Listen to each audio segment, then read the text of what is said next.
Thank you all for tuning in. Now, I can't promise you the outcome that you're gonna get from watching this, but what I can tell you, if you apply what you're about to learn, this will change your financial future. If you're here, it's probably because you're ready for change. And what you're gonna learn in tonight's training will do just that. So if taking back control of your money isn't enough to keep you glued to this screen for the next 90 minutes, I think it's time to reassess your priorities. And tonight, we've got a special guest. My good friend Brian is gonna be doing the training, and here's what you can expect to learn. Number one, you're gonna learn how to take back control of your money. And you're gonna do that by learning how to be the bank. Number two, you're gonna learn how to build wealth through your own debts and expenses. And you can do that without working harder, without working longer, and without taking on any additional risk. And number three, you're gonna learn how to get all the money back for every single car you will ever buy, drive, and own. That's exactly what you're gonna learn in tonight's training, so get ready, get set, let's go. Take back control. Tuesday night. Tuesday?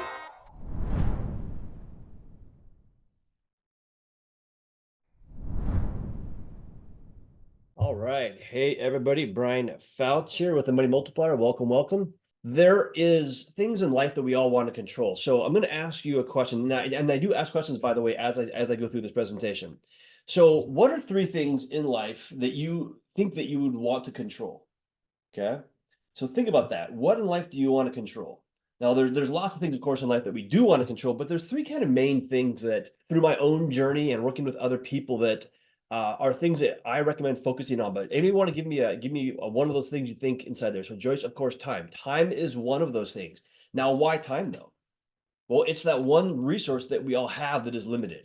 Okay, it's once it's gone, it's not coming back, right?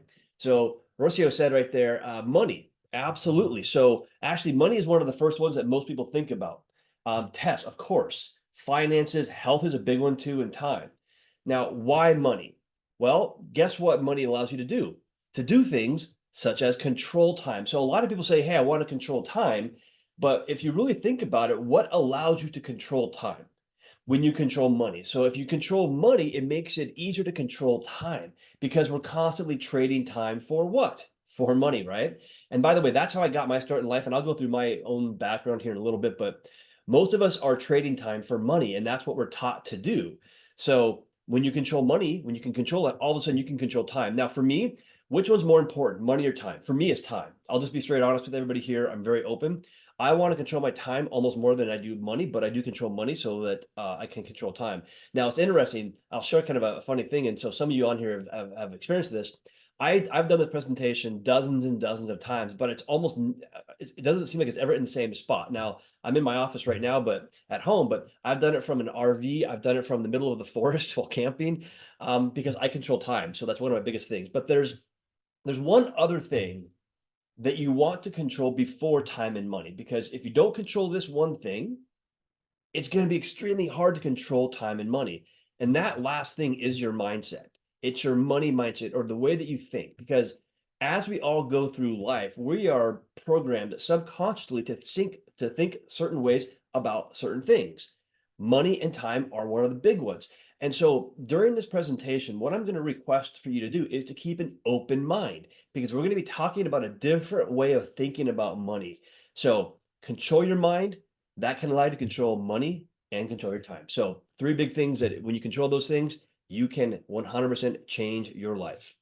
All right, now I want to share with you a quote that we here at the Money Multiplier, we really like this quote, but it's by Will Rogers, and it says, the problem in America isn't so much what people don't know, it's what people think they know that just is not so.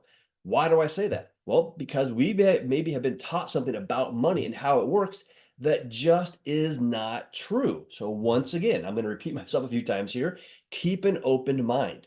I'm going to be challenging your mindset around these kind of things. Now, here's a great example.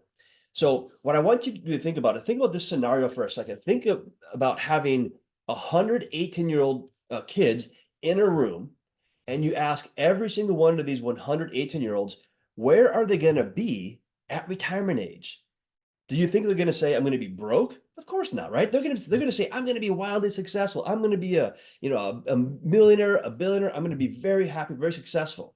But here's the reality of that. When you fast forward to retirement age, only 5%, 5 out of 100 of those 18-year-olds is going to be financially secure at retirement age. Now that to me is stunning. It's absolutely crazy that here in America and Canada, North America, some of the wealthiest countries in the world, that only 5 out of 10 people are financially secure at retirement age. Now, I'm not even saying financially free, just secure at retirement age. So let me ask you all a question. Yeah, the Dunning-Kruger effect. Do you want to be one of the 5 or one of the 95%? So give me one or give me a yes in the chat box if you would like to be one of those 5%.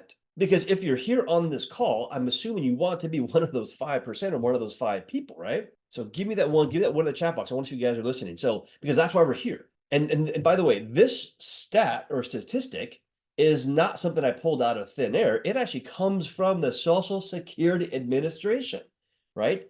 And just by being here on this call, like Brian Spring just said, you're one of the 5 people. You have to have that mentality, first off, that mindset that I'm going to be one of those 5 people. Because if we're not doing anything to be one of those 5, we're going to be one of the 95%. And the concept, the strategy that we're going to be talking about here today is how you can be one of those 5 people or 5% right there. Okay. Now, before we get really rolling into this, some of you don't know who I am, so I'm going to share a little bit about myself, not much. I'm going to go through this pretty quick. And also, by the way, if you guys can't already tell, I get pretty excited about this stuff and I do talk really fast.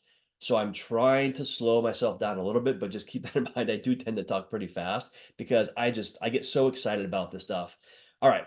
So who am I? So I'm Brian Fouts. I actually went to school to get a degree in construction management and business. This is many years ago. That's my degree right there from Washington State University. Go Cougs! If some of you guys know who that is or that university. But that was what I was taught to do. I was taught, hey, you got to go to school, you got to get a job, right? And so that is now what I call the hard way. I really do. Now, why do I say that? Well, yeah, there you go, Brian. Yeah, go Cougs, right? So I was raised lower class. I had a great upbringing. Don't get me wrong, but I remember having to get up in the mornings. It was freezing cold in our house because we had wood heat. Go start the fire, that kind of stuff. But I was told to follow that traditional path through life. Go to school, get a job, work hard, save into a 401k because that's what everybody else around me was doing. And then I got that house with a mortgage. I got the growing family and all of the expenses associated with it. And I thought that's what I was supposed to do. That was the American dream. But I'll be honest with you, when I was doing that, and this is, 5, 10 years out of school, it felt like the American nightmare. It really did. Because I had lots of debt. I wasn't happy. I was working so freaking hard all the time. I was like, is this really what this is all about? And I didn't know what else to do though, because when I looked around me, everybody else was doing the same thing. And I had a lot of experiences. I learned a lot, but I won't get into all of it, but something was wrong. And I remember I was at a doctor's office one time and they had those financial newsletters sitting on the table and I grabbed it, opened it up to this article, and the article said this. It was pretty weird. It said, the average millionaire knows their net worth. Everybody else doesn't. And I'm like, oh, because I didn't know my net worth. I realized, hey, I'm not part of that group. I'm part of the other group. And I went home and did the math. That's a piece of paper right there. I've lost the paper, but I have a picture of it, thankfully. But that's what I calculated. I was worth a negative amount of money. I was like, what is going on? Right? What is going on? After over almost 10 years in the industry, I had a negative net worth. And if I did the math moving forward year over year, it was going the wrong direction. So that made no sense to me. I was like, what the heck is going on? That's not the word I use, but I was like, what is going on? It makes no sense. And then something happened though, because even though I knew that something wasn't right, I had to have a catalyst. And I've had a lot of lessons learned. I'll be honest, I've had a lot of painful lessons learned. But one big one kind of hit me pretty hard. It was my grandfather.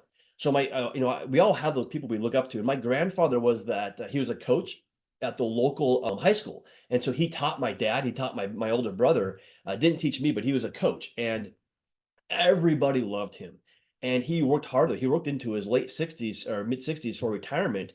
And he had this big dream. He was going to retire and then go travel in a motorhome with his wife, my grandmother, and go to sporting events around the West Coast. And he did that. He retired, got the motorhome, and then not even 2 years later, he got very sick. He had advanced Parkinson's, some other things, other complications. He was on dialysis. And he ended up not traveling at all for like 3 to 4 years, and then passed away, and never really got to live that life in retirement. He worked his butt off for years, but never got to experience that life that he expected in retirement. And that made me realize that if I want something different, I've got to do something different. And that's really what kind of kicked me off onto my entrepreneurial journey, as I'll call it. And so I left my career in construction management and went into entrepreneurship, and had a lot of painful lessons. I'll just be straight honest, but ended up having a lot of successes and learning a lot of things. In fact, I had one of the businesses I have. This is from 2021. It was a 7-figure business. It was Inc. 5000. I grew that one up into the Inc. 5000 during COVID, by the way. That's the tax return, because anybody can say anything on the internet. So I want to show you some proof. But yeah, I learned a lot. And through that business, I was able to do a lot of fun things. And these are some of the things that I've done. You guys can't tell, I love classic cars. That's my big thing. We have property up in Alaska. We spent a lot of time up there, but I've had a lot of experiences, and I love experiences. And that led me, by the way, to Robert Kiyosaki. So I've worked personally with Robert Kiyosaki's personal advisors. And through them, I learned about what we're going to be talking about on this presentation. That's who I learned it from, by the way, because they all use it.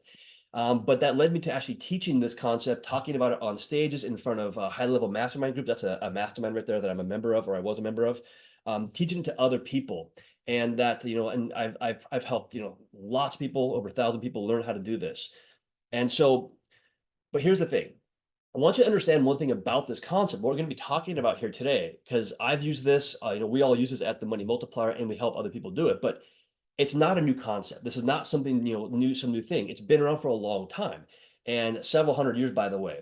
And there's a lot of people that talk about it. Remember, I mentioned Robert Kiyosaki. So I learned it from one of his personal advisors, and he talks about it in his book, Second Chance, by the way. I do recommend that book. It's a good one, but it does talk about this concept. You ever heard of Tony Robbins? I've been to a lot of Tony Robbins events. I've been to Business Mastery, those kind of things with Tony, and he talks about it in his book, Money Master the Game, which is another good book. I do recommend it just for basic financial literacy and knowledge. Now, this book right here is called Becoming Your Own Banker. So I have that book. We all have this. Here's mine right here sitting on my desk. It's called Becoming Your Own Banker, Unlock the Infinite Banking Concept, or IBC. So that's what we're going to be talking about on this presentation, is how do you become your own bank and take back control of your wealth through the infinite banking concept. That's R. Nelson Nash. That's a great book right there. I recommend that one. And then one of my mentors, Chris Naugle and Brent Kessler, they have a book called Mapping Out the Millionaire Mystery. And also, Chris has one called The Private Money Guide as well. Now, if you guys want to get these, the bottom two books, I think it's the bottom two, Mapping Out the Millionaire Mystery and The Private Money Guide for free. We have PDF versions of those. I'm going to give you a link at the end of this that you can go to, and you can get those links and some other resources that we give out to you for free. So just kind of keep that in mind. That we'll have that for you as well. But this is kind of cool. So there's people talking about this. Now, also, this is pretty cool. Who has used this strategy throughout history? Okay, so let's talk about who has used this. So Jim Harbaugh, if you know him, he's a college football coach. So they used this concept to actually pay him his bonuses. And so the college used this to do that. And so institutions use these concepts, these strategies to accomplish things that they otherwise could not. It's pretty cool. You may have heard about this guy. He probably does not know who he is, but his name's Joe Biden. But this gentleman right here, who's part of that political system, not going to get into the politics here today too much, but when he became president, he had to disclose that he has 4 of these policies. Gee, I wonder why he has these. You're going to find out on this, by the way. You're going to find out. Yeah. Oh, it's kind of cool that Tess said, yeah, she uses that example as well. Yeah, he works less than an hour, half an hour for me. It's pretty cool. Yeah, I just saw him in the news. I think it was yesterday or something that I just saw him in the news actually as well. Disneyland. So this is kind of cool. So Walt Disney, when he was trying to start Disneyland, he couldn't get any bank financing. Now, keep in mind, this is, almost 100 years ago. And he could not get any banks to finance the start of Disneyland. And so he had this concept in place. He used it. He borrowed some money from his cash value life insurance policy and created Disneyland. So it's pretty cool. Without the infinite banking concept, we might not have Disneyland or Disney World as we know it today. So that's kind of cool. Also, Ray Kroc. So Ray Kroc's the one that grew the McDonald's brand. He took it over eventually from the McDonald's brothers. But during the first, years of that business, when he took it over, he could not make salary for all the employees as they're trying to grow it. So he used policies, cash from policies, to actually cover the salaries, cover the expenses during those first years. So without this concept, we might not have McDonald's as we currently know it today, which is pretty amazing.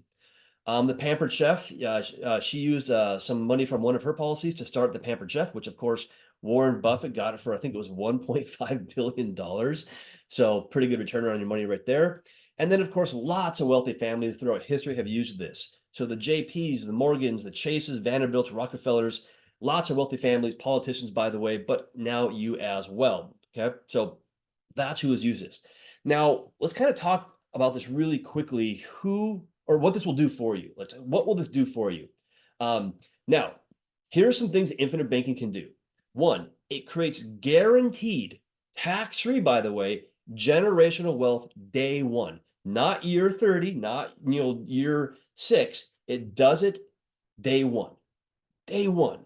And I don't know any other vehicle that really does this day one, guaranteed tax-free. That right there is pretty powerful. By the way, this reason right here is why wealthy families do this. And I can get into numbers with you on a one-on-one call, but I'll explain to you why they do it and how they do it. It is insane.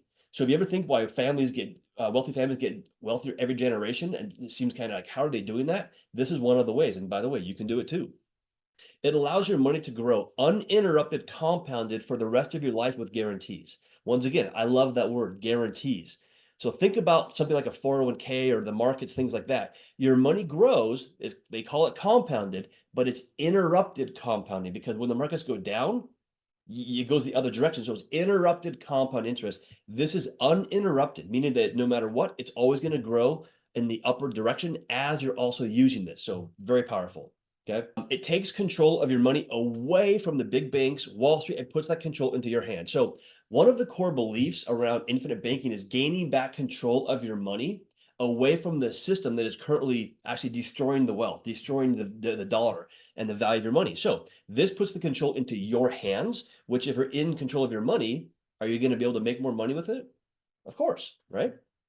It protects your money from lawsuits, from bankruptcy, from divorce, court orders, credit in most states, by the way. Not all states, by the way. Washington State is not one of the best, which is why I moved to Idaho. But it protects your money, right? So think about having protection of your money, okay? It allows you to be the bank. This is the big thing right here. Be the bank for things that you may normally use a bank for. So think about things like real estate investing, college, cars, homes, investments, retirement, all while still having the benefits listed above. So one of the things I want you to understand is that with this concept, you're not doing one of these things or two of these things. You're doing all of them at the same time. So give me a one, give me a yes, give me something in the chat box if you'd like to have all of these things working for you, helping you build wealth at the same time. Do you think you can build wealth faster having all of these things working for you at the same time? Okay. Yeah. Test. Yeah, absolutely. 100%. Absolutely. There you go. Yeah. And that's really what it's doing. So most people think about investing into this asset class or put my money over here or do this, but it's one thing at a time. This is multiple things at the exact same time. That's why it's so powerful. Okay. Now, Mary Green, I want to ask, the question came through to me. It says you have to be specific. You have to have a specific credit score to be able to get started with this. So let me read that question again. Do you have to have a specific credit score to be able to get started with this? No, you do not. Nope. This is not tied to your credit score, by the way. That's why I love this. Okay. Not tied to that. And then Frank Whipple said, why not? I'm not quite sure what the why not was in reference to. So I can't answer that one. But yeah. Okay. Yeah. So yeah, definitely. It's not tied to your credit score, all that kind of stuff. All right. So powerful there. Now, as I said, guys, ask questions. I'm going to answer them live as we go through this. I'm going to pause. I love interacting with everybody, so keep that in mind.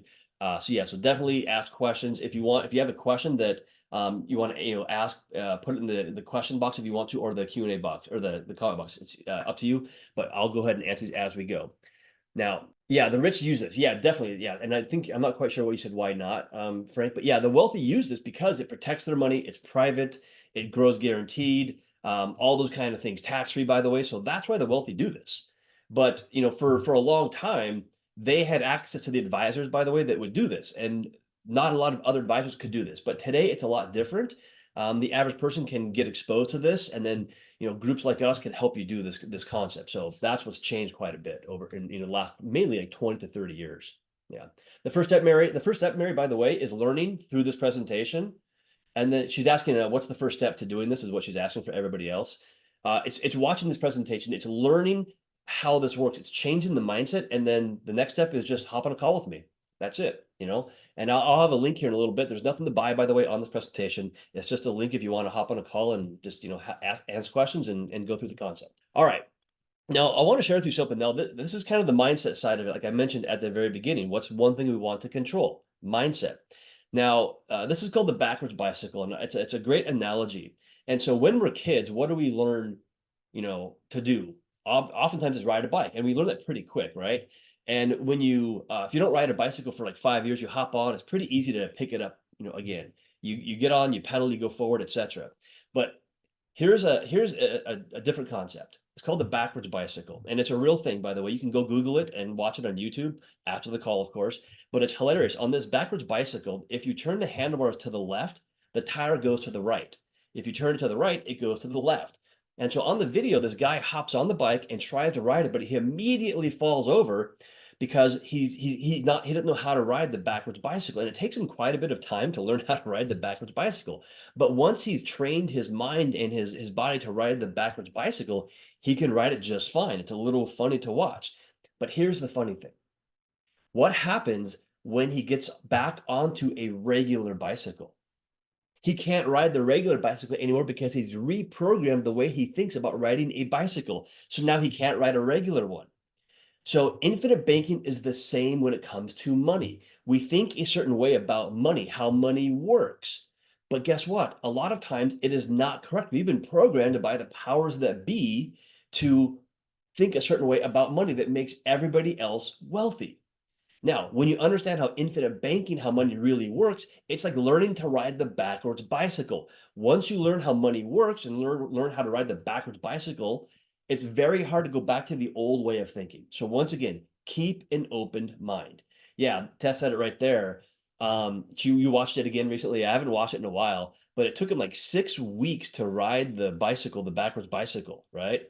And then he can't go ride a regular one anymore. It's pretty fun to watch. But once again, keep that open mind as we go through this. All right. Now, I want to talk about this for a second. Why aren't more people successful? Okay. Now, these are the mysteries of money. I'm going to go through this one pretty quick, by the way.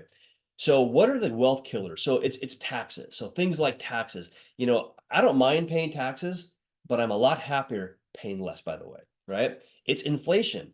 By the way, what is inflation? People think that inflation is rising prices. It's not. Rising prices is the result of inflation. There's two main causes of inflation, by the way. One is the Federal Reserve printing money, the Treasury, and the second is our banking system, fractional reserve banking. I could talk about this. I've done presentations on both of those things. I'm not going to do it here, but that's what inflation is. It kills wealth. Volatility, the ups and downs of the markets. Interest is one of the biggest killers of wealth because we're paying money out of our pocket to somebody else, making them wealthy. Okay. Also, mindset. Mindset really has a big deal when it comes to money. Following that status quo, doing what everybody else around you is doing. Fear, by the way, fear is a big thing that motivates a lot of people, but it can motivate us in the negative direction. Life in general, by the way, is a big one. That affects our mindset. And then what we're taught, as I've been mentioning, what we're taught, what we subconsciously believe has come from outside influences. And so we've got to understand that, like what we think and what we believe sometimes around things like money might not be true, or it might be leading us in the wrong direction. So once again, keep that open mind. Now let's kind of talk about this. What's the definition of money? Now this is kind of a fun one because it's just a means of exchange. That's all it is, right? It's just a means of exchange.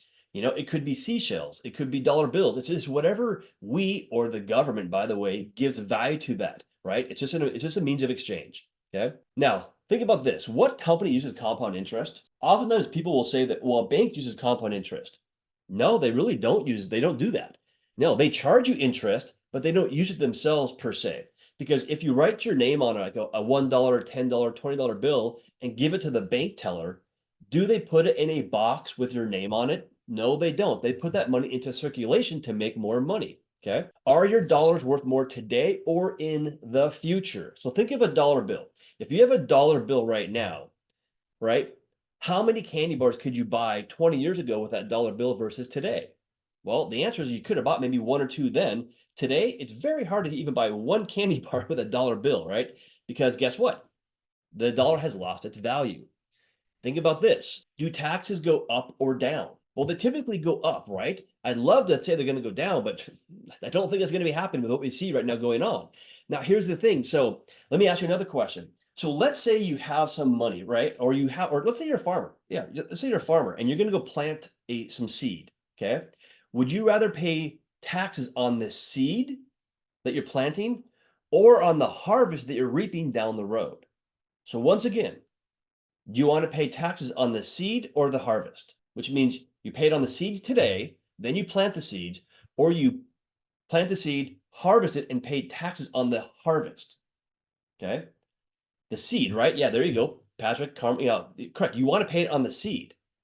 But here's the thing. We are taught and told to do the opposite of that, which is, by the way, a 401k or an IRA, things that the IRS controls. We pay taxes on the harvest down the road instead of on the seed. We don't know what they're going to charge us down the road, but it could be a lot more, right? So next up, do you want to wait to eat bread or milk? So think about this. This is kind of a weird thing. Would you go buy a car for like commuting and then go put it in your garage for 5 years and never drive it, and then 5 years later go and drive it? Or would you go buy a house with cash and then not live in it, and it's vacant for 10 years, and then 10 years later go live in that house? Would you go buy milk or bread, put it in the freezer, and wait 5-10 years to go drink or eat that bread or milk? Okay, well, no, of course not. We wouldn't want to do that. But here's the crazy thing. That's exactly what we do with our money. When you take a certain amount of your income and you put it into a 401k, an IRA, a qualified plan like that, you're essentially doing that. You're putting your money away. You can't touch it until down the road. So we do things with our money that we don't do with things that money buys. Now, let me kind of say that one more time. We do things with our money that we would not do with things that money buys. And what does money buy? Food, shelter, transportation. So we're not going to go buy those things and then wait to use them. We're going to use them right away. But we don't use our money right away. But you can with infinite banking. So do both. Okay. Now, also, what do you know about your retirement account? If you have one, right? If you're even lucky enough to have a retirement account. Okay. So what you're doing with a retirement account is you're using your good dollars today to use weaker dollars down the road. That's really what's going on.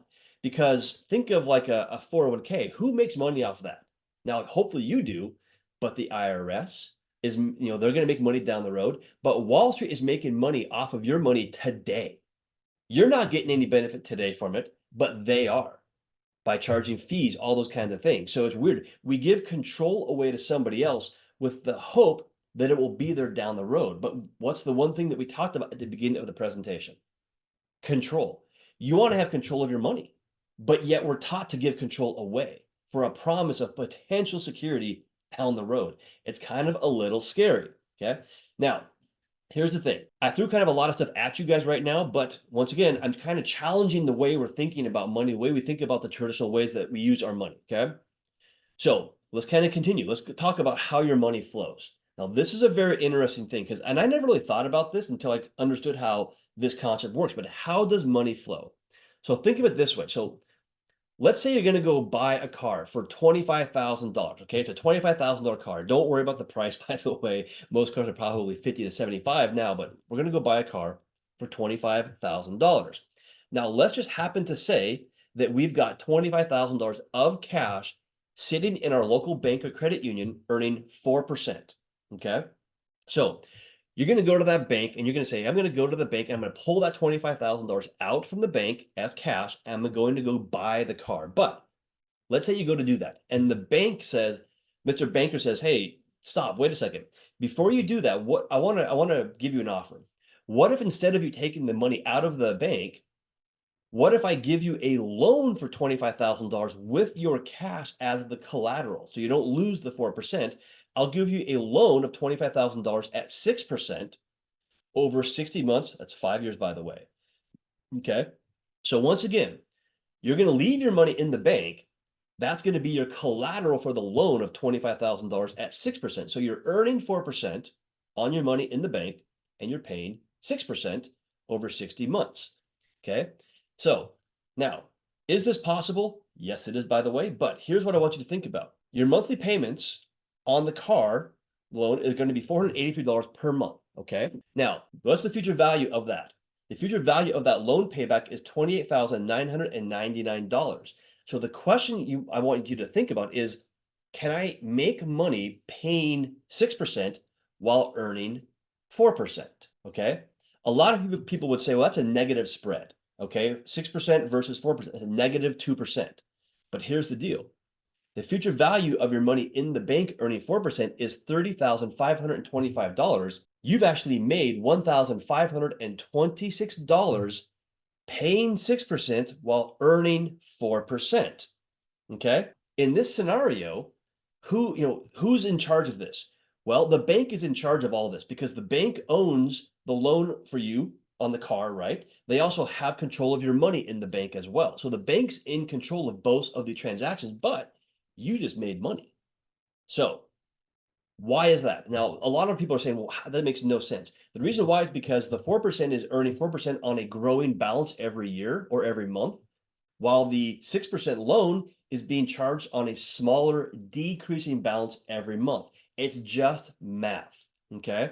So we don't really think about the math behind the numbers a lot of times. So I'm just telling you that you can do that. You can earn more paying 6% while earning 4%. So you can actually make money doing that. Okay. Now, let's talk about the money multiplier method. So we're going to talk about the machine. What is the machine? Okay. This is what you use to keep your money flowing, making more money, and keeping that money flowing through your hands at all times.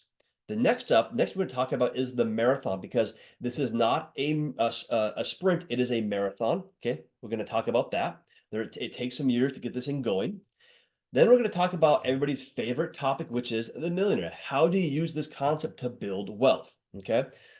So once again, everybody, so go ahead and use the chat box, use the comment box. Anything that comes up, just put it inside there and we will make sure to address those as we go through this. So let's talk about now the machine. What is the machine? So the machine is nothing more than a permanent dividend paying whole life insurance policy, specially designed, by the way, with a mutual insurance company. Okay. Now you might be thinking, well, life insurance, why do I even care about life insurance? Like when I first learned this, by the way, I was pretty young. I was in my early 30s or something like that when I first heard about this. And I was like, why do I need life insurance? Because I was taught that life insurance is like just one thing. But with infinite banking, we're not really talking about the life insurance per se. We're talking about the infinite banking concept, which is how you use this vehicle. Okay. So once again, it's a mindset shift. Okay. Now, this is something I want you to think about. Who uses life insurance? Who buys life insurance? Well, guess what? The number one purchaser of whole life insurance in the world is banks. It's called BYOB, by the way, bank-owned life insurance. You can go look it up. But banks, big banks, own more whole life insurance than they do real estate and buildings combined. So if they do that, why? Well, do they know something that maybe we don't know? Absolutely, right? So if they're using your money, by the way, that you put in the bank to go buy whole life insurance, why don't we just do the same thing that the banks are doing with our money and take back control of our money and our wealth? That's really what's going on behind the scenes. So Brian, great question right there. Brian Spring says, who is insured in BYOB? The bank employees? Yes, kind of, but they insure their CEOs, presidents, VPs, executives of the bank branches. That's who they are insuring. And so funny side note on this one. So I had a new client here recently who is looking to, get involved in infinite banking at a higher level. He wants to help people understand this. And he goes, hey, Brian, I'm going to go do a presentation to my board of directors at my church. And he goes, one of those people at the church is a president of the local credit union. And I kind of laughed and I said, hey, man, and he was like, wait, hey, what should I do? What should I say? I said, hey, man, just ask him one question. Does your credit union have life insurance policies on you and the higher up employees? And so he came back, actually it was 2 days ago on Sunday this weekend. He goes, Brian, you were right. He said, yes, they own policies on all their executives, presidents in that credit union. So he actually saw it directly. The guy, the president or the guy said, yep, we do. We own them on everybody. So they do the exact same thing, by the way. Yeah, it's pretty crazy. Now, the one thing to keep in mind is this, is that, oh, great. So Dimitri said, what is a mutual insurance company? So a mutual insurance company is the opposite of a stock company. So there's two kinds of insurance companies. A stock company is one that is like bought and sold on the stock market. It's a public company. It can be bought and sold, and the profits or benefits go to the stockholders. A mutual company is owned by the policy holders, you and me. So who benefits? Well, one, it's a private company. It's not public. You as a part owner essentially become the bank because it's a mutual insurance company. That's why it's a different structure. But yeah, so you're essentially part of that company. But that's what a mutual company is. It's why they pay. We'll get into it a bit more down the road, but they pay dividends, things like that. Yep. There you go. Test right there. There, she put it in there. All right. Now, the other thing to keep in mind, now, why are we talking about life insurance? Okay. Well, life insurance, by the way, has been around for thousands of years. Whole life policies, like we're talking about, have been around for hundreds of years here in the US. Okay. In fact, these companies, the mutual companies, they're all over 120 years old. They actually are older than the IRS and the tax code here in the US. A 401k, as an example, was started in the 80s. This has been around 4 to 5 times longer than even a 401k has been around. So it is tried, it is true, it is proven. So that's some information right there. Okay. Now, let's kind of talk about how money flows through your hands. So once again, I already showed you how you can make more money earning 4% while paying 6%, right? We talked about that. So once again, that's just math. Okay. It's just math. Okay. So how do banks do it? So if you can do this, what are banks doing with your money behind the scenes? Because why does this banker here want you to leave your $25,000 in the bank and not take it out as cash, right? What are they doing with your money? So this is what's going on. Okay. So let's just assume that you take $100,000, whatever it is, and you put it inside your local bank, and they're going to pay you 4%. That's pretty awesome if they're doing that. They're going to pay you 4%. But does that bank just sit on your money? Of course not, because that is a liability to them. The 4% or your deposit is a liability. But a bank does not want liabilities, they want assets. So what do? They take your money and they put it into motion. So one, maybe they loan it out on a home at 7%. Maybe it's a HELOC, something like that, right? But what happens? Well, the seller of the home doesn't just sit on that money, it goes right back into the bank. Okay. What does the bank do? Well, they don't sit on it once again. They loan it back out again. Maybe it's on a car loan, maybe at 8% or something like that. What's the car dealership do? Puts it right back into the bank again. What's the bank do? Turns around, maybe it's 9% on a home construction loan, remodel like that. But what do the contractors do? The subcontractors, their employees do with the money? Once again, it goes right back into the bank again. You guys are probably getting the concept here, right? What's the bank do? Loans it back out. Maybe it's on debt consolidation. What's the credit card company do? Puts it back into the bank again. So bottom line, a bank is putting your money into motion to make more money off of that. And by doing that, they're paying you 4%, but they're making 500% more than they're paying you on that same money. It's just math, by the way. So don't take my word for this, by the way. You can go to bauerfinancial.com and you can actually go back and look in history how much banks have made on average on your money. On average, they make between 400 and 1,300% on the money that you leave with them. That's pretty crazy. It's always kind of interesting it's always kind of an internal joke with our team here is that whenever you go to a bank and you see those little suckers, little dum-dum suckers, like I always take a picture of them because I feel kind of like a dum-dum sometimes because I didn't know how banks were treating my money. They were treating it like this. They were making a lot of money off of it. But yeah, you can go to bauerfinancial.com and look up how much they are making off your money. Now, one thing I want to share with you is the annual pattern of spending. Now, this is really when you start to think about infinite banking, this is what we're talking about is the pattern of spending that we have. So yeah, the greatest inside joke, the dum-dum sucker. Yep. So let's just say you have a dollar that comes into your hands, whether it's from a business, a job, whatever. You have a dollar that comes in. Now, where does that dollar go? Okay. Well, 20 cents of every dollar that we earn goes to automobiles, payments, gas, upkeep, things like that. 30 cents of every dollar that we make goes to housing, mortgage, rent, etc. 40 cents of every dollar goes to everything else. Think like travel, entertainment, food, clothing, things like that, fun. Okay. Now, what I want you to understand right now, that's 90 cents right there of every dollar goes to somebody else. It goes to the auto companies. It goes to, the bank for the mortgage. It goes to, whomever else for everything else, right? It goes to somebody else. And then 10% approximately goes to savings. Now, About 3 years ago, it was between 5 and 6% was savings. I don't know what it is right now, but I'll be honest, I'd be kind of surprised if it's even 10% right now, to be honest. So here's the thing. I'm not going to talk to you about what you're saving. We're going to talk about where your money's going and the interest that's tied to that. Okay. So let's go the opposite direction. So remember, I said that 20 cents of every dollar goes to automobiles. Now here's the thing.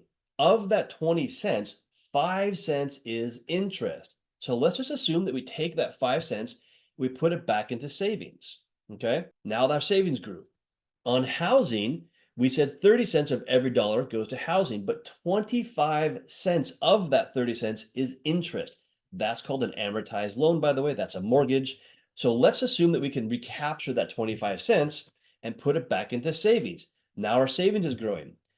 Now the last bucket is everything else. Now of everything else, around 5% goes to interest. So let's grab that 5% and let's assume we recapture it.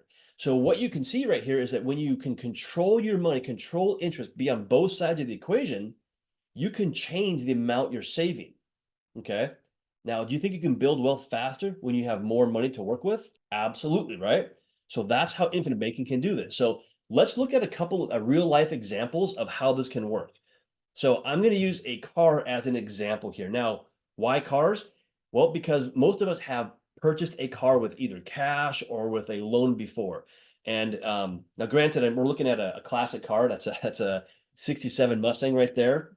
Granted, that's not typically a car that you would finance, but I love classic cars, so there you go right there. But we're going to look at the example of how you can get all the money back for every car that you'll ever buy, drive, and own. Yes, Linda, it's a beautiful car. I don't have a Mustang anymore. I used to, by the way, but now I have a '67 Mercury Cougar that I restored. That is a car that I'd love to drive. But yeah, I love cars. All right, so let's look at the under the hood for a second really quick before we get into the example. So this is the machine. So this is on the right-hand side is what is called a kind of a policy illustration. It runs through the numbers of what a policy would look like.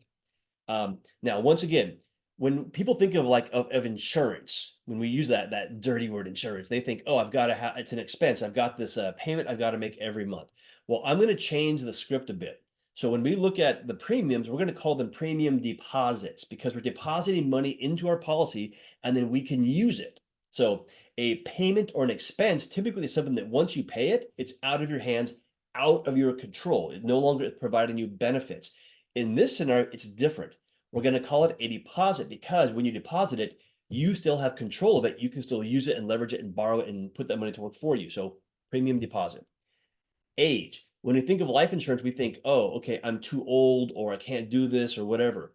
So does age matter? Yes, it does to a degree, but I'm doing policy right now on someone who is 68, 69 right now. I've done them on people in their 70s. But additionally, you can use this concept on other people and still use it the same way. So age is not a huge factor for most people. Death benefit. When we think of life insurance, we think of death benefit, face value. I'm not going to focus on the death benefit in this scenario. We're going to focus on the living benefits, okay? So this is different, right? If you go to a traditional life insurance person, they're going to talk about death. We're going to talk about life. We want to live, right? So we're going to talk about living benefits. Yvonne, so if you're in your 80s, it gets very challenging. And typically it's not recommended in your 80s, but people that are in their 80s are doing policies on other people. So when you think about generational wealth or spreading wealth, people in their 80s are doing this on other individuals. So I do that all the time, by the way. So that's another way you can use this if you're in like that stage of life in your 80s. All right. Okay. So let's get into the example. This is the car example. Okay. So let's look at a policy first off. So we're going to have a policy. We're going to deposit 10,000 per year into this policy. Now, the 10,000, by the way, is just a number I chose. It's not what you have to put in. The numbers that you put into your own infinite banking concept strategy is up to you and it's based upon you as an individual. So this is just an example. Keep that in mind. So we're going to put in 10,000 per year into this policy. Those are the deposits. Okay. Now, when you deposit money into the infinite banking concept, you're going to have what is called cash value growing inside that policy. Now, I'm not getting into all the details about how that grows right now, but just know that when you fund this, you have cash value that you can borrow against. Now, I'm being very conservative with these numbers, by the way, as well. Okay, so let's say that In 3 years down the road, you're going to go buy a car. So what do? So you put 10,000 into your policy for 3 years, 4 years, 5 years, 7 years. But in year 3, you go to your policy and you take $25,000 out. Now, keep in mind, that's a policy loan. That's what that's called. It's guaranteed. There's no qualifications. There is no you don't have to ask permission. You just go and take the money out. Okay. Now, when you borrow that money, you're going to treat it just like you would any other car loan. You're going to pay it back with interest. So let's assume $500 per month. That's $6,000 per year. So you're going to pay that loan back over the next 5 years. So what do the numbers look like at the end of year 7? Okay. Well, you've put $70,000 into the policy through the deposits. You've also put $30,000 back into the policy by repaying back your loan that you control, by the way. So you've essentially put in $100,000 into this policy. Yet what have you also done on the other side? You've taken out $25,000. You had $25,000 in cash. So in reality, you have funded the policy with $75,000. Okay. So what that means is if you put 75,000 in and you have 67 of cash value, you've recaptured 91 cents of every dollar already. Okay. And you have the car. Okay. But now let's look at the next set of years. It gets even better. Now, this is where it gets really powerful. So, all right, let's look at the next set of years. So now years 8 through 12, you don't put any more deposits into your policy. Now, you can if you want to, but in this example, I want to show you how powerful this is. Nothing else goes back into the policy. Now, in year 8, you said, I'm going to buy another car. It's been 5 years. I'm going to buy another car. So same thing. You go to your bank, you take out $25,000. You pay it back just like in the first example, $6,000 per year for 5 years. So now what have you done? Okay. So in years 8 through 12, you've put in $30,000 into it via the loan payback, but you also took $25,000 out. So in reality, you've only put in $5,000 into your policy in years 8 through 12. Yet if you do the math from years 7 to 9, or 7 to 12, the policy grew by $23,592, and you only put in $5,000. Okay, so once again, if you don't understand what I just said, that's fine. But what I want you to understand is this, okay? You own 2 cars, okay? You have over $91,000 of cash value. You've only put in, by the way, $80,000 into the policy. So you've actually increased your wealth and you own 2 cars. Yeah. So if you don't understand what I just said, that is pretty crazy. Okay, so once again, if you guys don't understand what I'm saying, so take 75,000 from the years 1 through 7 plus 5,000 in years 8 through 12. That's 80,000 you put into the policy that you've really funded it with. Okay, yet the value is 91,000, which is more than you put in, and you own 2 cars outright, 100%. Okay, there you go.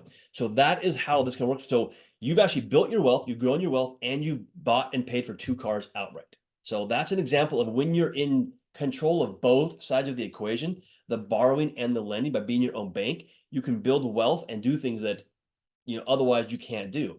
Now, I want you to also to think about one thing though. What if the money you took out of the policy went into cash flowing assets? If you're a real estate investor, right, as an example, or you put it into some other vehicle, you private lent the money, which we'll get into here in a moment, all of a sudden your ability to build wealth accelerates a lot. So we'll go through that in a moment, but that's how this can work. Okay. You ever feel like you don't have control of your real estate business or your money? That's right. The big banks and the institutions, they're in control, right? I know you've felt that before. Private Money Club puts you back in the driver's seat. As members often tell us, it's a total game changer. Join the community of like-minded lenders and borrowers by going to privatemoneyclub.com and sign up. Now, the way that this works, the way infinite banking works, is there's kind of 3 rules we talk about. One is pay yourself first. We've always been trained to pay our bills first and then take whatever's left over and put that into savings. But I'll be honest, that is the wrong way of thinking about money. Paying yourself first means that you put the money into savings first, get it working for you first, then you can pay your bills and things like that. That's one of the ways that we want to start thinking about money. Pay yourself with interest, okay? If you pay the bank back with interest and you are now the bank, be an honest banker and pay yourself back the same way. because you cannot recapture interest if you don't deposit your money into your bank with interest. Okay, so treat yourself the same way. And if you have questions on that, I'm more than happy to walk you through this on a one-on-one, but yeah, that's how we do it. And then number 3 is recycle and recapture your money, because when you recycle and recapture your money, all of a sudden you're the one in control and you benefit the same way the banks do. Okay, all right. So Deborah had a question here. Says, I thought it was a loan from the insurance company. So how does the money go back into the policy? So great question. So yes, the cash value, Deborah, to be honest, is the collateral against the loan, but it's a guaranteed loan. Like you're guaranteed that loan. You don't have to ask permission. You just click a button, by the way. That's how easy it is. You click a button and you get the money. But yes, your cash value is the collateral.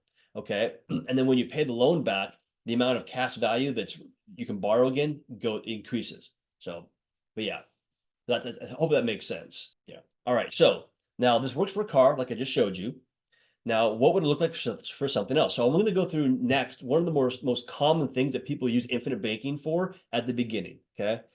Frank had a question here. Is the premium included in the 10K? That is the premium deposit. So Frank, so that was the premium deposit, was the 10K in that example.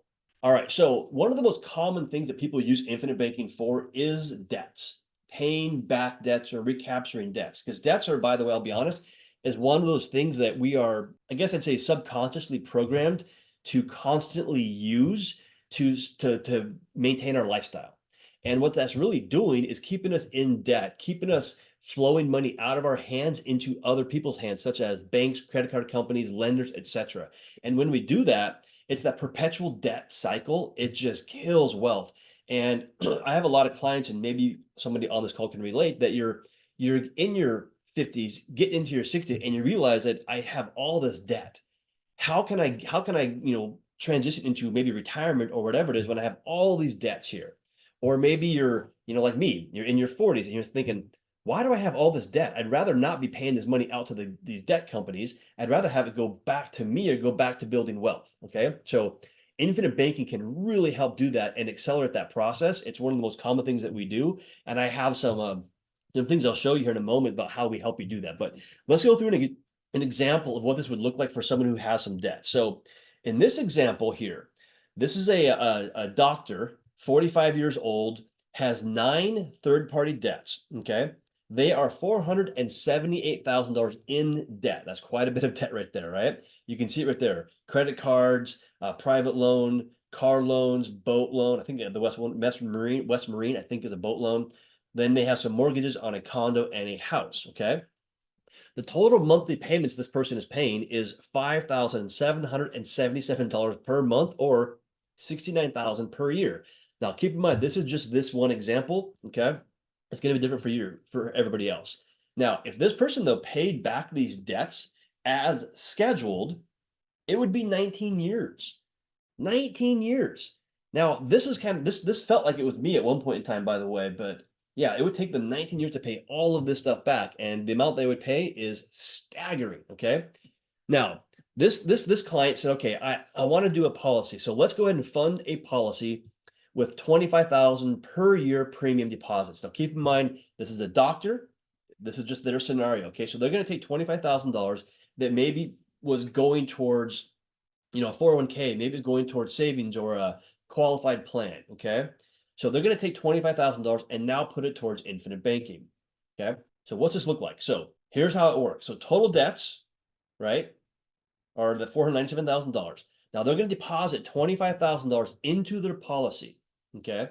And the cash value within the first 30 days, by the way, not 1 year down the road, but 30 days, is going to be $14,863. So he's going to be able to borrow against that. Now, that, by the way, is a very conservative number, but I'm doing that on purpose, okay? Now, I'm going to pause for a second. So Yvonne said, if he doesn't buy anything else in the 19 years, exactly, because we are in that perpetual cycle. You pay off one debt, go get more debt. Pay off that debt, go get more debt, right? So with infinite banking, what happens, Yvonne, is that when you do infinite banking and you knock out these debts, you now have this infinite banking policy that allows you to still do the same things you would do with a bank, like buy a car, go get a boat, but now you are the bank. And so you benefit by being that bank, okay? But once again, you're right, though. It is a mindset shift a little bit, okay? All right, so now within the first 30 days of funding this policy, of putting that premium deposit in, this client is going to take out the $14,000, that's a loan, out of his policy. Take that $14,000 out, and he's going to wipe out the Discover card and the Lowe's card and part of the Nordstrom card. So when he does that, what happens? Well, the monthly payments go down. So they decrease by $448, okay? And he reduced the total balance of debts that he owes. So that's how that works. Now, what do you do with the $448 is the very important thing. When you do that, you want to recapture that money, okay?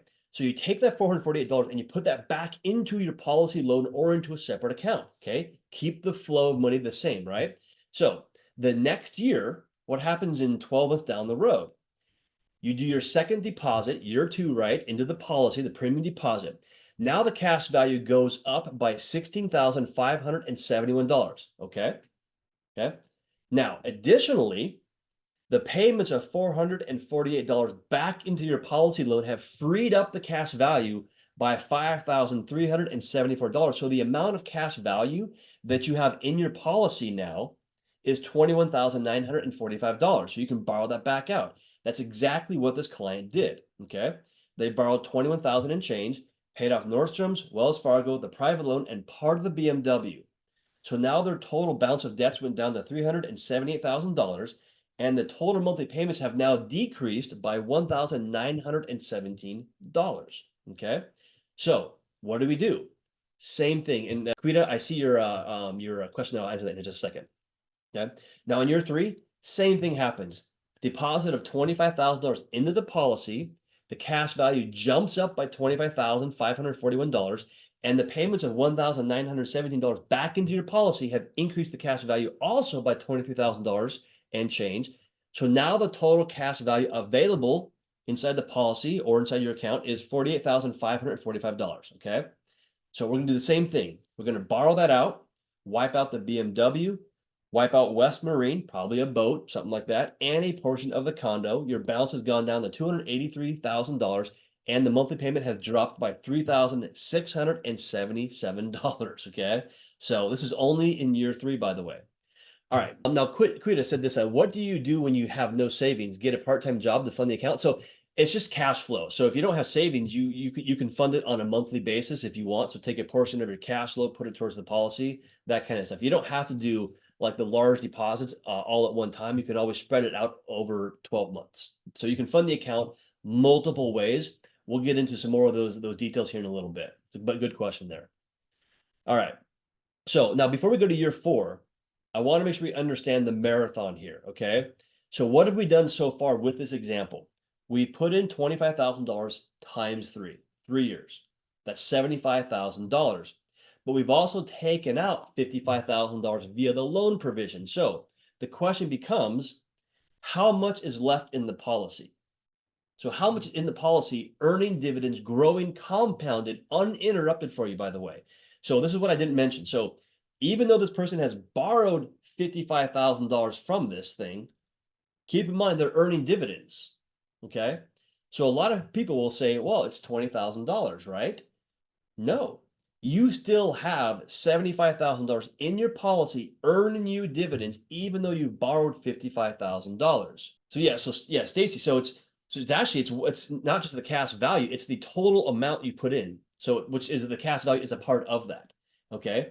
And eventually, what Stacy's probably getting at is eventually with the dividends growing, the cash value will be more than you put into the policy over time.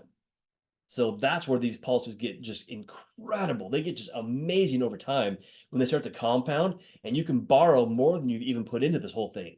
So that's where it really takes off. But yeah, so you still have 75,000 in this policy. So let's go to year 4.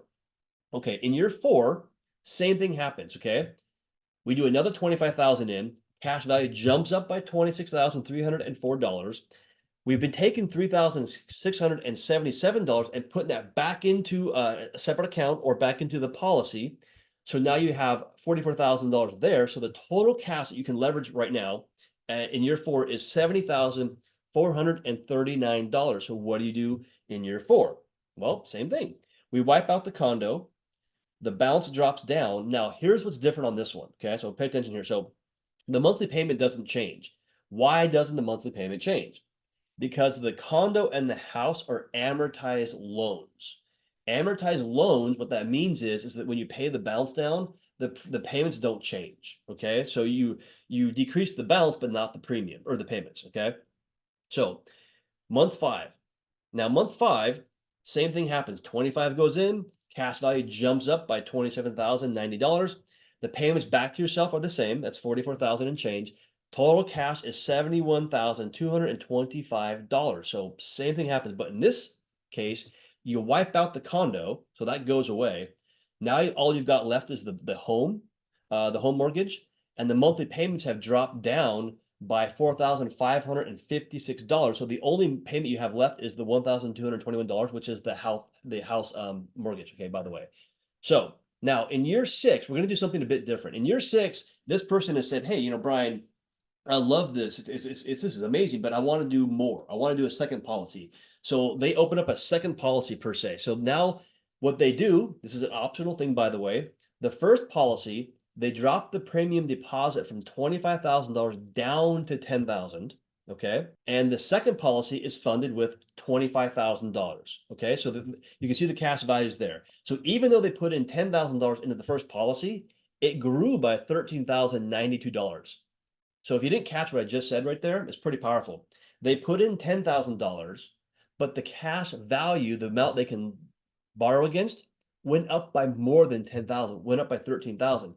So the things are starting to compound, right? The second policy, they put in 25, they have 14,000 and change to borrow against. Now, the $4,556 of monthly payments that have gone back in, that equals 54,000 and change. So the total cash value they have is $82,633. What do? They wipe out the house, is gone. Their balance is zero. Monthly payments are now zero. Now in year 7, because we said this will take 7 years. In year 7, they take the $5,777 and they pay back the policy loans that are outstanding. At the end of year 7, zero debt. Their entire policy cash value, which is going to be over $100,000, is free and clear for them now to start doing other things with it. Borrowing for, maybe it's a car, right? Something like that. Maybe it's investing, college, whatever. They have all of this kind of stuff. Okay. So hope that makes sense for you right there. All right. So Stacy had a question here. Do you ever suggest recasting your mortgage with a one-time large payment to lower your payments? It depends on how they do it, by the way. This is not financial advice, but when you say recasting, if they're resetting the debt clock, no. If they're allowing you to put money into it and then reset it, but not lose the years that you've put into it so far, that can be a good option. But bottom line, and mortgages are one of the, in my personal opinion, one of the worst financial loans that exist. They are horrible. I mean, they're atrocious because of how they're built, just to be honest. But yeah. So I'm not quite sure what you mean by, is that contingent upon paying back the loans? But yes, with the infinite banking concept, when you are the bank, treat your bank the same as any other bank. If you're going to pay back a loan with, Wells Fargo, pay back your own bank as well. Okay, so always treat your bank the same way as you would any other bank is my recommendation. That's called being an honest banker. Okay, all right. So now if what I just showed you here sounds complicated, sounds confusing, I get it. It is. It can be confusing. So we have a software that tells you exactly how to do it, so you don't have to worry about it. So we've done this in our own lives, and we've built softwares and tools to do this. So we have those same things available for you as well. So if you want to understand how to do what I just showed you, we have the debt blaster here, which will map the whole thing out for you. It'll show you how quickly you'll pay off the debts, when you'll pay them off, how much you'll save, all that kind of stuff. And so this is an example of the cover page for that report, by the way. And we will compare it against other ways of paying off the debts so that you can see if infinite banking is the best way. And I mean, to be honest, 95% of the time, it is the best way. So additionally, we also have an implementation team. So when you have infinite banking, you have to understand how to use it. And you need a guide to do that. So we have those people that will guide you on an ongoing basis to use infinite banking in your lives. And I'll get into that a bit more here in just a moment. But yeah, basically we create your own personal financial, be your own bank blueprint and help you do this. Okay. Now, another question I get quite a bit is, what if I don't have any bad debts? Well, we're going to move to number three. Number three right now is the millionaire. How does this look to build wealth? Well, what if I have no bad debt? Or what if I don't need a new car? Can I still benefit from privatized banking? Should I become my own banker? Well, yes, because here's the cool thing. Once you take care of that car or pay off those debts, that's where the fun begins. That's where you start to build wealth in the other direction. Because if you have money going out to debts and things like that, that's taking wealth away. But once you recapture that, now we go the other direction. So what can you do with infinite banking once you have that cash value and you can leverage it? Okay. Oftentimes, active real estate investors are one of our biggest clients because they understand how they can build wealth for them. Commercial properties, think apartments, mobile homes, investment funds, private funds such as lending, private passive real estate concepts. Business owners, we have a lot of business owners, by the way, or people that want to start a business. We do have some stock and option traders that use this concept for that. Startups, if you're starting up a business, you can use this as well. And then even equipment flipping. So these are some things that you can use infinite banking for. So what I want to show you here real quick is an example of now using your infinite banking concept, your policy, to start creating more wealth and more cash flow in your life. All right, so I'm going to show you right here is what is called a policy illustration. Okay, we're going to look at some different numbers on this. Now this is a lot of numbers, but let's look at an example of how this could work. So in this example, you'll see on the left-hand side over here, somebody is putting in some money into this. Okay, so right here, you'll see they're putting in 150,000 per year. That's a 50,000 premium. Okay. And then they're putting in what's called a $100,000 lump sum or dump in upfront. Okay. So that's what they're doing. They're funding the policy upfront. So I'm going to look at year 8. Why am I looking at year 8? Well, you're going to see here in just a second. So in year 8, their cash value right here, okay, it went up by $66,722. Okay. So their bank grew by that amount. Yet how much did they put in? Well, they only put in $48,594, yet it went up by $66,000. Okay. So let me first off ask you all a question. So that is a 37% cash on cash return. Give me a 1 or a yes in the chat box if you would like to have a 37% cash on cash return on your money. Does that sound like a good return for you?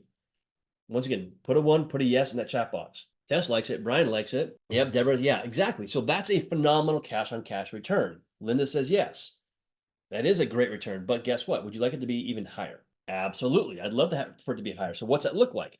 So let's say you're a private lender. So when you lend money out on real estate, as an example, typically it's like 12%, something like that. Okay. So you're lending out at 12%. So let's say you do that. Okay. So you lend it out at 12%. You're already making 37%. Now you're paying 5%, it's around 5%, 5 to 6% back to your policy loan.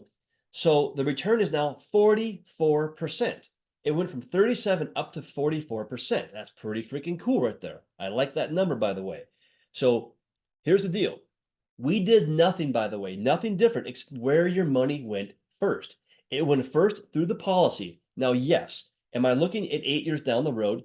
Absolutely, because infinite banking, the longer it is in place, the more and more efficient it gets. It gets better and better every single year it's in place. Okay. So in this example, would you rather make 12% lending your money or go through the policy first and make 44% by being your own banker?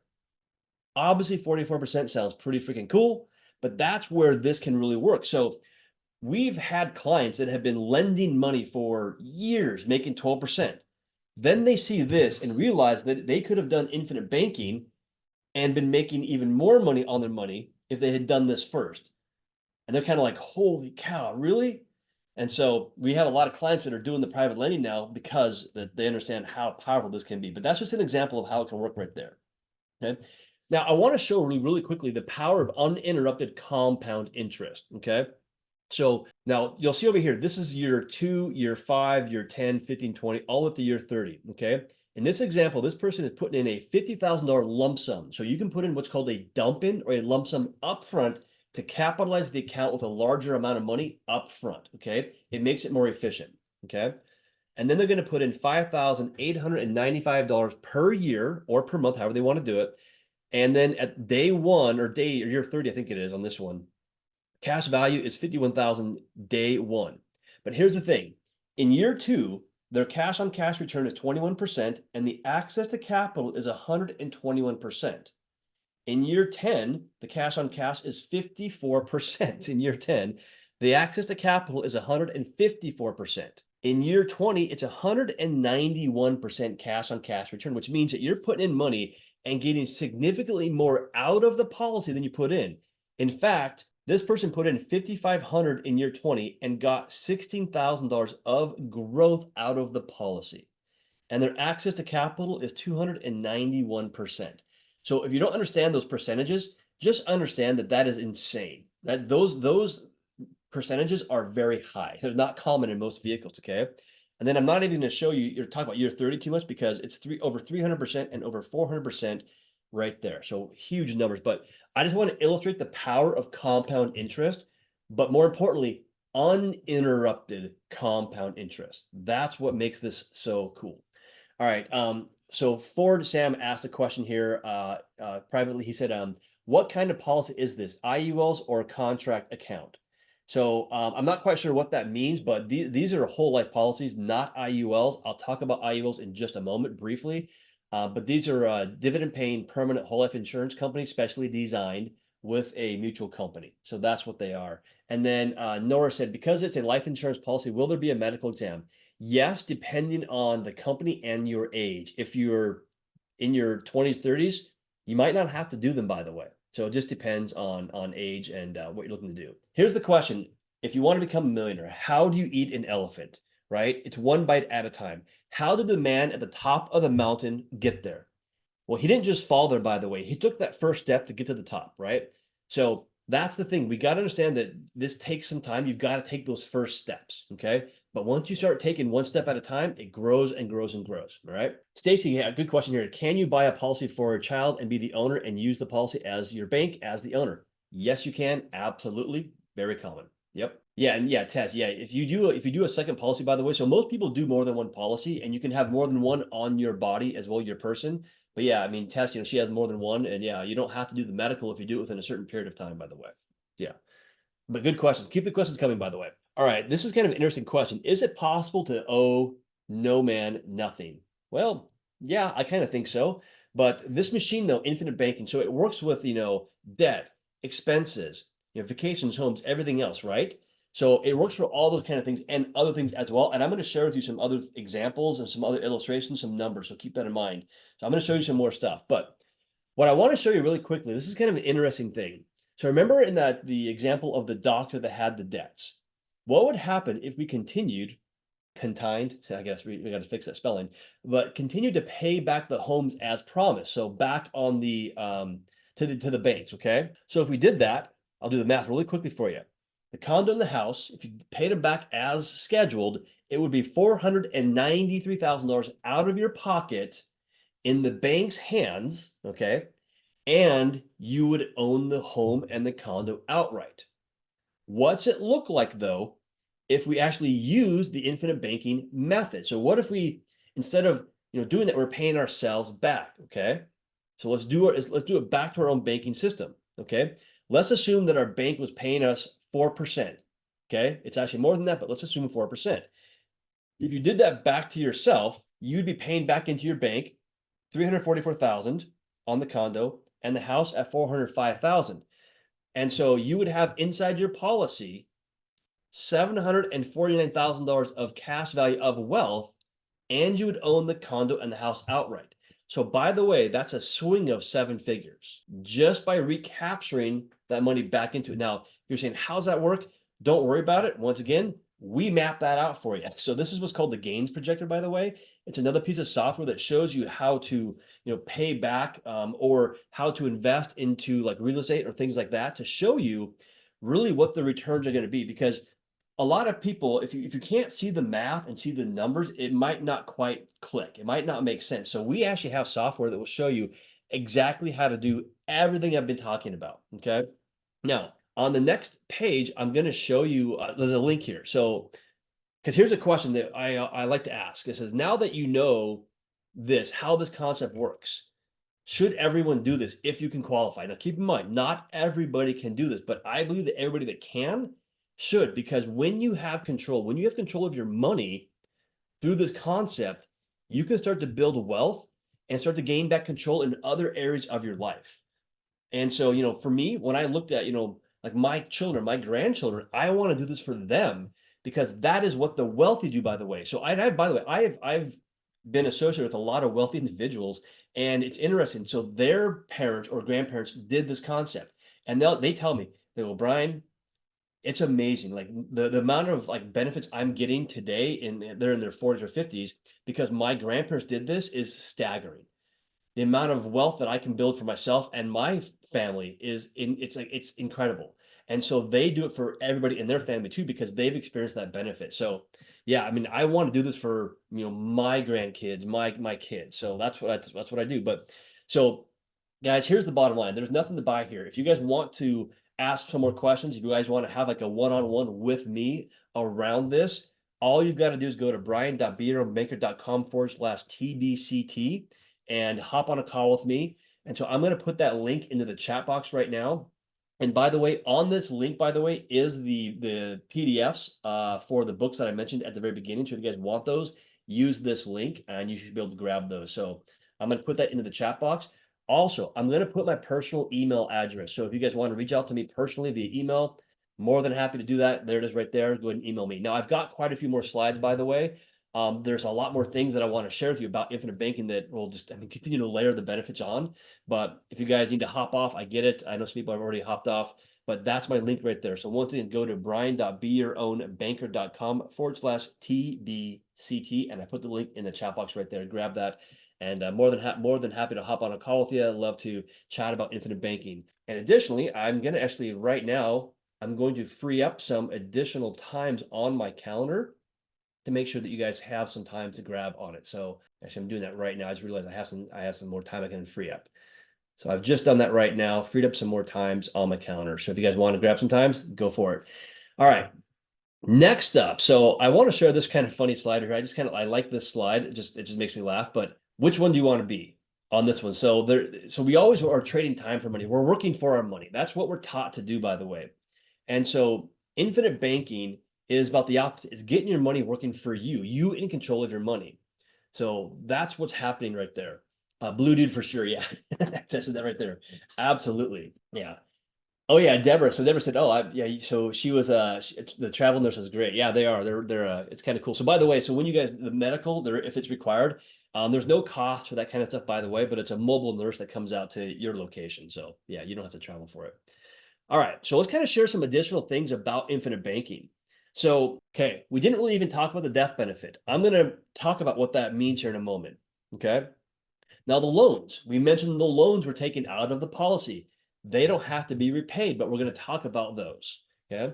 The internal values grow tax-free inside the policy. So as the cash value is growing, it's growing tax-free. In fact, if you do infinite banking right, you should never pay taxes on it. That's pretty cool. As I said, I don't mind paying taxes, but I'm happier paying less. And as I mentioned before, policies are exempt from judgments and liens and court orders in most states.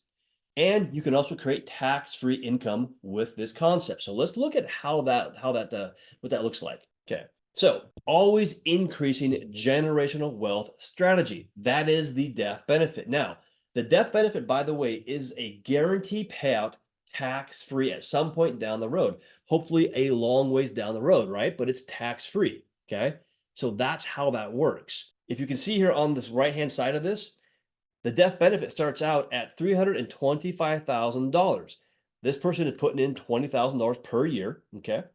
But look at the death benefit. Year 2, 364. Year 3, 403. It's going up every single year, okay? So that's an ever increasing death benefit, which is guaranteed tax-free generational wealth, okay? That, by the way, is day one, okay? It's day one, all right? Now, policy loans. Okay, so policy loans are guaranteed. So when you have cash value in your policy, the loan is guaranteed. Okay, so you go get your loan, no credit check, nothing like that, no approvals. Just ask and you shall receive. And in most cases, it is it's an ACH back into your account. It's not like a wire transfer. It's an ACH. Okay. The loans are private. Now, this is a very cool thing. So the loans are private. They do not go on your credit report. So remember when I showed you the example of recapturing the debts? When you do that, when you take those debts and put them into your policy loan and then pay that back over time, what happens is they immediately come off of your credit report, which changes your credit profile.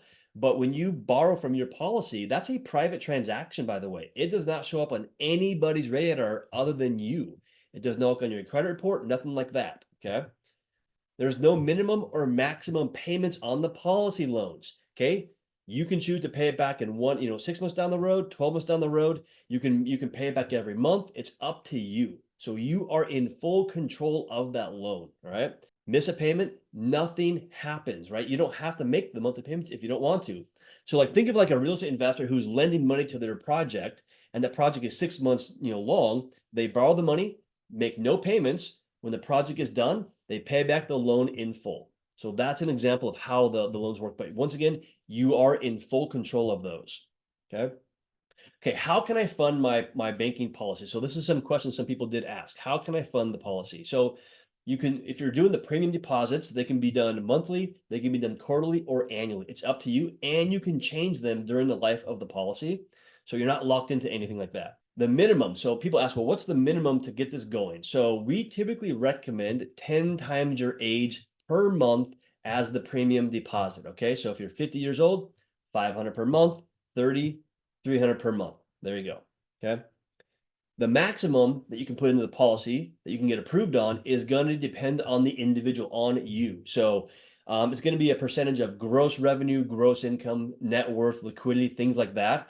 We walk through that with you on the calls because once again, everybody is going to be different, right? Now, on top of the premium deposit, can I fund the policy upfront with a large dump in?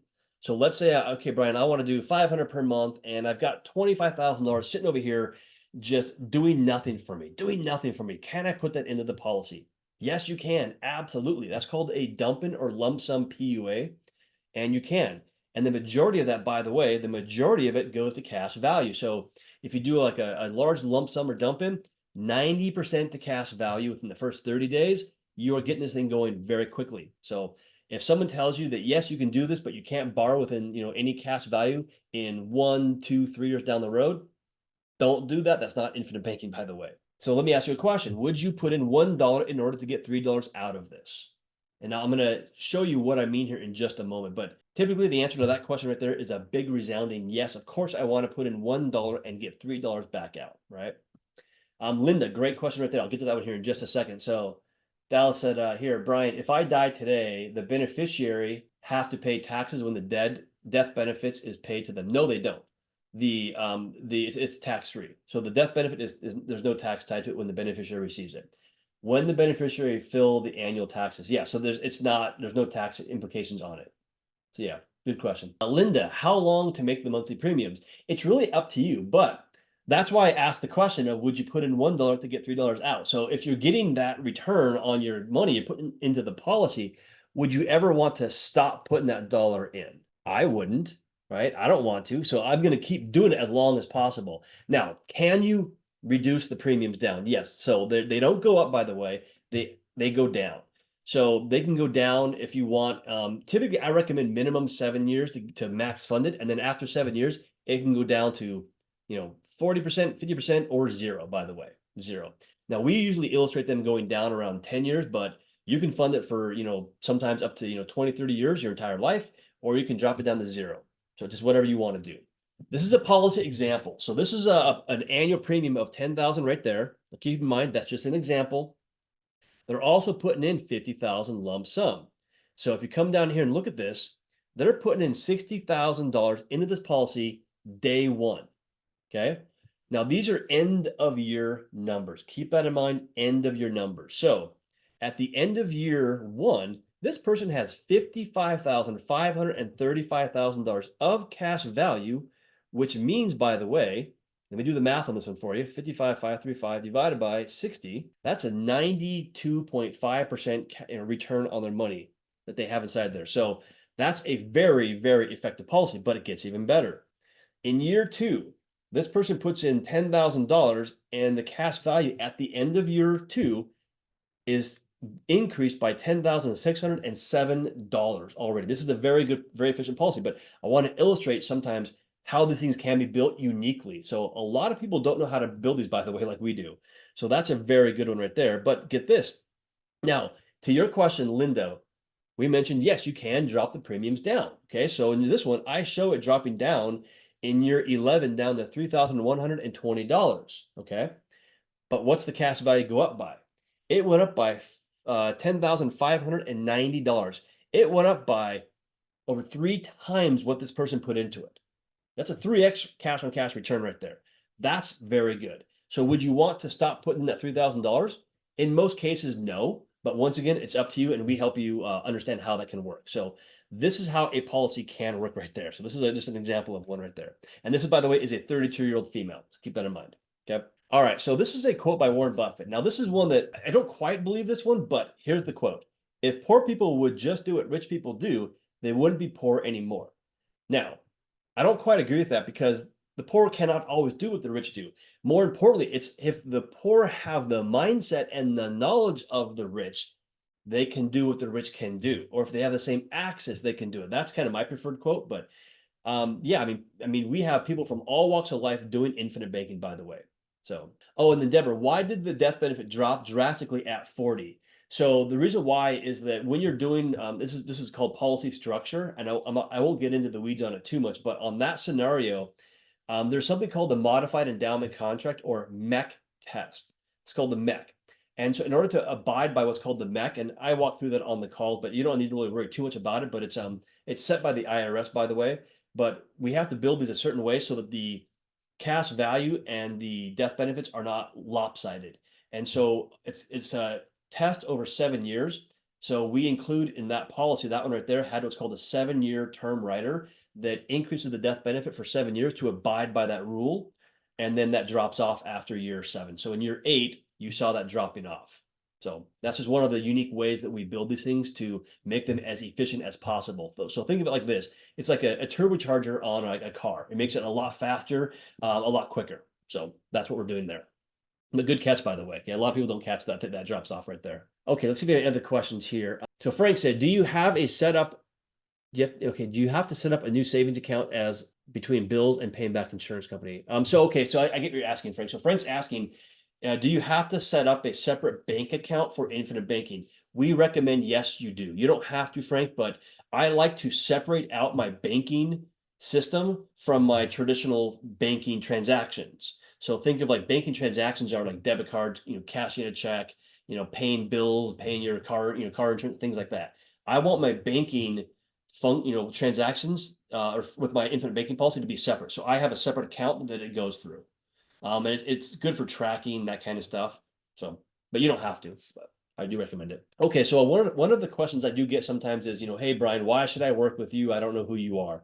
So, one, I've been teaching IBC for actually over 7 years now. It's a bit longer than that now. So we hit the Money Multiplier. We do have an entire team that works with you to set up infinite banking. So we have over 30 people that work with our team. By the way, Tess is on here right now. Our team, we are the largest infinite banking producer for most of the large companies that we work with. So we are the largest IBC for those companies. So they give us dedicated resources. By the way, yeah, I currently have, I think, about over 100 clients in underwriting personally that I'm working with right now. We have over 15,000 clients that have worked with us. And I think we have about, I don't know, 700 or 800 people right now in underwriting with infinite banking. The one thing that we do that's very unique, and Tess can attest to this, we do ongoing support and services for our clients. So if you have questions on how to use infinite banking, you have a resource with us. You'd be shocked at how many people come to me and say, hey, Brian, I've got infinite banking and Joe Bob down the road set it up, but I have no idea how to use this thing. Can you help me? Absolutely. Yes, we do.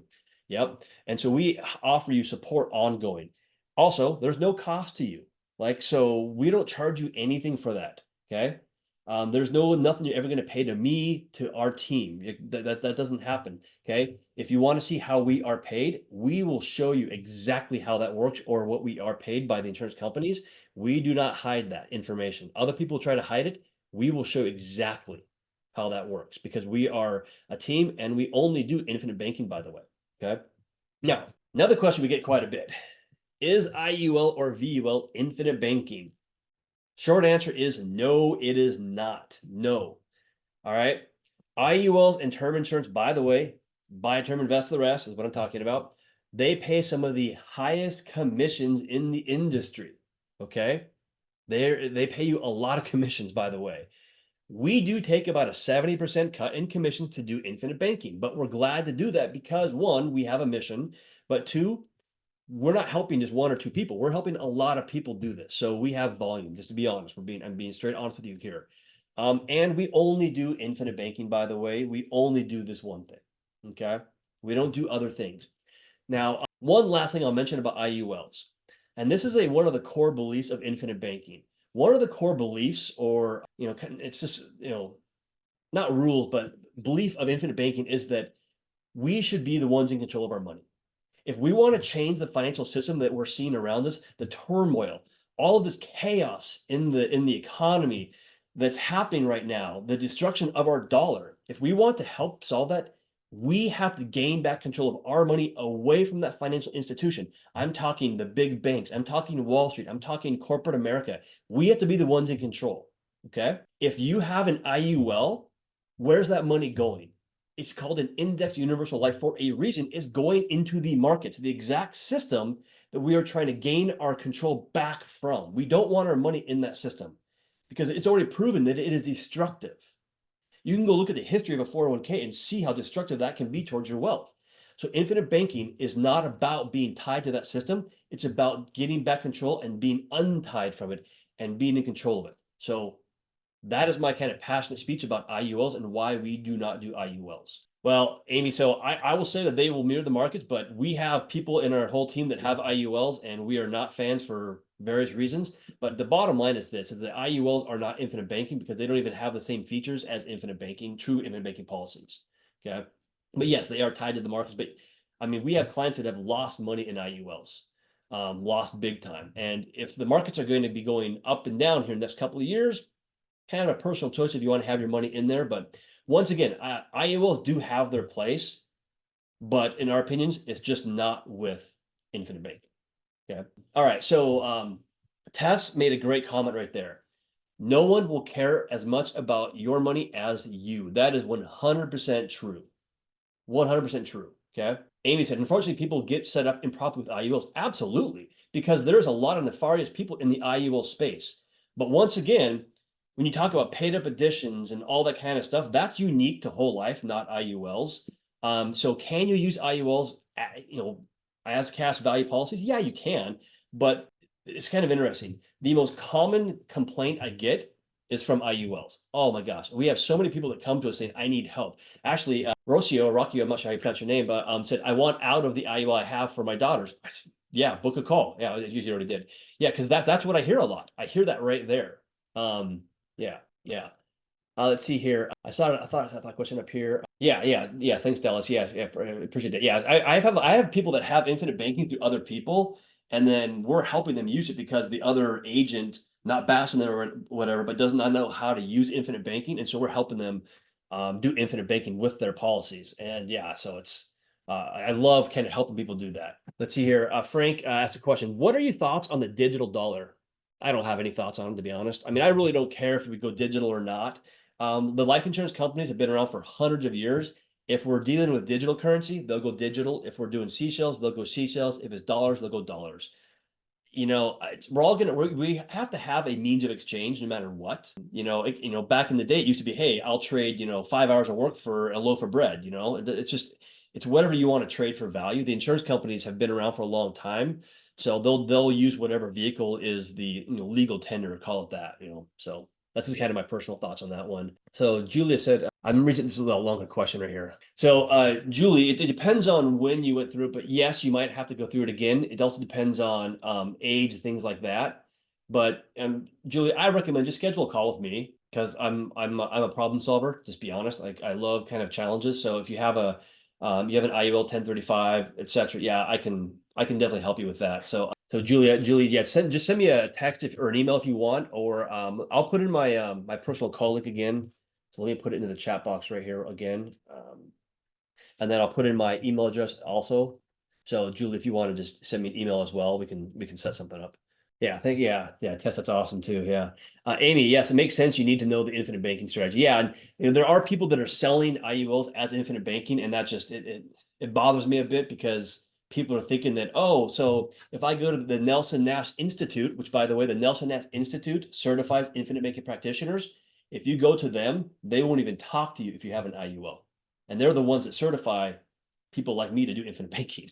So yeah, kind of keep that in mind. Yeah, and the one thing, and Tess made a great point here. Our banking system is already digitized. Now, digital dollar means, it's like the physical doesn't exist, but I think it's like 90% of our money or something like that is digital now. So it's already going that direction anyways, but it's kind of scary that 90% is digital, but it's just zeros and ones. It doesn't really even exist. It's really kind of crazy. Joyce, what if someone has a large amount in a company 401k, penalties to pull the money out? So yeah, we do have people doing that. So a lot of our my clients have 401ks, IRAs, things like that, and they're saying, Brian, what can I do with it? Well, bottom line is this: if it's inside a qualified plan and you're under 59 and a half, in most cases, there's a 10% penalty to pull it out of the 401k early. It's an early withdrawal penalty by the IRS. Once again, I love the IRS. They're great. Not really. And then you've got to pay the income on it as well, income tax. If you're over 59 and a half, the 10% goes away. But if you're thinking, hey, would it make sense to pull my money out of that qualified plan? I would just recommend scheduling a call to go through that because it may or may not make sense. I do have some people right now that are withdrawing increments out of their 401k on I think it's like a quarterly or annual basis to fund the policy because they want to get it out. But it depends on age, depends on what you're trying to accomplish, bottom line. Because here's the thing with infinite banking, we design it specifically for you. It's different for everybody, right? So yeah. Amy, do you use one company to run policies or do you use different ones for the best for the clients? Absolutely. Yeah, so we use different companies depending on which one is the best fit for you. So if you go to an agent, by the way, for infinite banking and they tell you, oh, we only work with X, Y, and Z company, be careful because every company has different products and one company might not have the best products for you or the best policy structures for you, okay? Because keep in mind, the policy, the life insurance policy is a product. Infinite banking is a process, okay? They have both got to work together. So you have to understand the process because some people get stuck on the product. The product is the product. The process is where the magic happens. So you've got to understand both to a degree, but I recommend let us worry about the product. You learn the process. Does that make sense? Yeah. And then any books you recommend. So yeah, so there's some books I recommend. One is called The Case for IBC. So I recommend The Case for IBC. We also recommend How Private. So there's two books right there. And then of course, the best one is Becoming Your Own Banker right here. So Become Your Own Banker, Unlock the Infinite Banking Concept. This is one of the best ones right there. Yeah. Yes, Linda. Yes. So the product is always a whole life policy. Correct. Yeah. There are other things you can use, and kind of say it's infinite banking, but in reality, the whole life is that product. Yeah. Let's see here. All right, Tess. Yeah. So they're about, yeah. So she answered that question, but yeah, there's about a half a dozen companies that do infinite banking, maybe a bit more that do it. But we work with a handful of companies that we have relationships with because they give us a lot of resources for us and our clients. Yeah. So, but yeah, and now Rocchio said, do you have Spanish speaking people? Yes, we do. So send me an email to brian@chrisnaugle.com and I can get you set up with one of our Spanish speaking individuals for sure. Okay.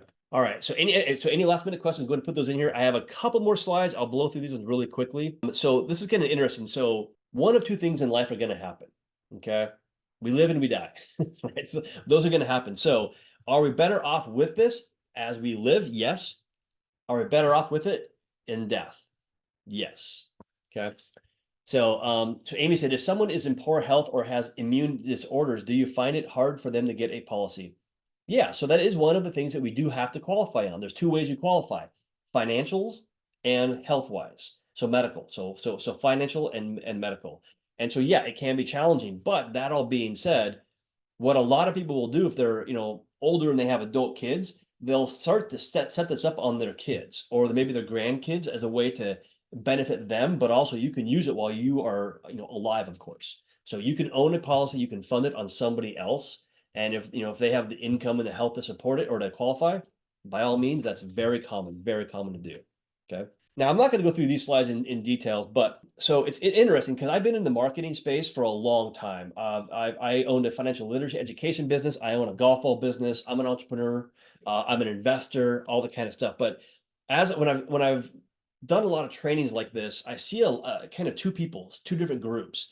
And group one is the one that says, okay, that's great, or they poo-poo it, or they don't go beyond surface level. Like they don't even want to scratch the surface. They say, I'm going to go this over here and just do the same thing I've been doing. But oftentimes they're the group that wants something different, but they're not willing to do something different. Okay. Then the second group is the group that, hey, I see something different going on over here. What's going on? They're curious. They want to learn more. They understand the mindset side of things. They said, hey, I've got to expand my mindset, my knowledge, because I want something different than what I'm getting right now. So I know that I've got to do something different. Infinite banking, by the way, is something different for most people. So like I always ask people, I said, what group do you want to be in?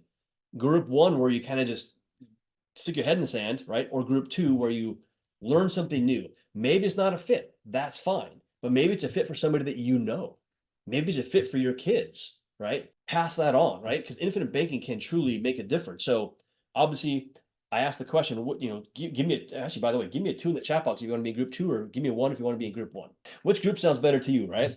And so obviously, in my journey and for my clients, we're group two. We want to be in that group. We want to learn about these things. We want to expand our knowledge, learn how things can work on the other side, right?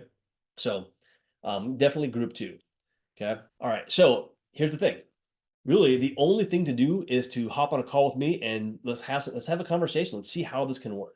Charles, private note here, but so credit rating, by the way, doesn't really impact the policy getting approved. It depends on why you have that credit rating. And so if you have like a lot of collections or a recent bankruptcy, it can be challenging, by the way. But if it's not because of those things, then you can still get a policy. It just depends on why. But yes, if your daughter is more of a fit, then she can do it. But once again, it's not based upon your credit score. Credit profile, kind of yes, but if you have open collections that are not being addressed, that is a red flag, by the way. So just keep that in mind. But I have people that have 500 credit scores doing infinite banking because their finances are fine. They just don't have a good credit score. So keep that in mind. But good question. So I'm going to end this with this quote right here, right? The problem in America isn't so much what people don't know. It's what they think they know that just is not so. So the better way is it's what they think they know that's not true. That's really what it is right there. Okay, so June, great question right there, by the way. I'm in the process of getting a policy done by medical. How long does it take to get an answer from the insurance company? It depends. That's the true answer is it depends. So June, like it depends on if your age. So if you're in your 30s, 40s, it can be very quick. If you have, if your medical history is very good and you have no prescription medications, it can be fairly quick. If you have like a history of medical, issues or medications or things like that, they may request additional medical information from your primary care. But usually it should be, a couple of weeks if there's no red flags or nothing comes up. Yeah. So anonymous attendee said, go to vanguardmotorsales.com. Oh yeah, for hot rods. Yeah. Yeah. I know you're talking. I've heard of that site before. So it's, yeah, my brother sends me links to, classic car sales all the time too. So I'm a classic car guy. Yeah. Well, cool guys. Well, I appreciate all the questions. I love the interaction. Hopefully you guys got value out of this presentation. It is recorded as well. So keep that in mind. If you guys want to, send me an email, I'll put in my information here just one more time here. So that's linked right there is to schedule a call with me. That's directly with me, by the way, not somebody else. So brian.beyourownbanker.com/TBCT. That's Take Back Control Tuesday, by the way. And then I'll also put in my personal email address. So if you want to reach out to me personally, just feel free to do that. More than happy to do that as well. Thanks, Olivia. Yeah, appreciate you being here. Thanks, Matt. Appreciate that as well. Thanks, Carmel. But yeah, I'd love to talk to you guys on a one-on-one call, that kind of stuff. I do those all day long. I actually got one coming up here in about 5 minutes right now with a new client. So, Raul. So the links to the PDFs. So if you go to that link, brian.beyourownbanker.com /TBCT, you'll see them there. You should see them there.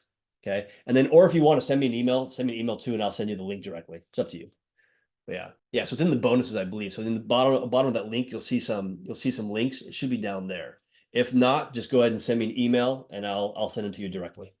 Okay. All right, guys. Any last minute questions? Anything else going on? Otherwise, I'll let you guys get back to your Tuesday and have a great week. I'm gonna actually start packing here after this phone call. We're moving here to northern Idaho in a few weeks, so my family's all in turmoil and disarray as we're packing and going through stuff. It's a chaos, but it's always exciting. So, all right. Thank you once again, everybody. Appreciate all the questions. Thank you for being here. With that, hopefully I'll talk to you personally on a call. All right. Take care, everybody. All right, so I hope you guys enjoyed that episode. We're putting up tons of them, but I think if you like this one, you'll probably like that video as well. Not only that, I've got a book that I created, Mapping Out the Millionaire Mystery, where we actually show you what the wealthy do in the game they play with money. I want you to have that for free. And if you want to know about all my new videos coming up, click that alert button. Actually, smash that alert button, and you'll be notified every time we put a new video. So we'll see you on the next episode.